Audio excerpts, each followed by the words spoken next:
मीठी एक 5 साल की हंसमुख बच्ची थी। उसे बारिश बहुत पसंद थी, लेकिन उसने कभी असली बारिश में नाच कर नहीं देखा था।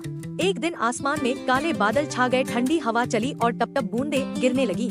मीठी खुश होकर मम्मी से बोली, मम्मा, मैं बारिश में नाचना चाहती हूँ। मम्मी मुस्कुराई और बोली, जाओ, लेकिन फिसलना मत।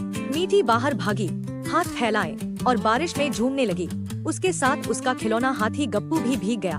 मीठी बोली, गप्पू देखो, ये पानी नहीं, ये आसमान की मिठाई है। वो हंसती रही, उछलती रही और पानी में छप छप करती रही। जब बारिश रुकी, उसने मम्मी को गले लगाया और कहा, ये मेरी सबसे प्यारी बारिश थी। ऐसे ही मजेदार वीडियोस देखने के लिए लाइक और सब्सक्राइब शेयर कर देना।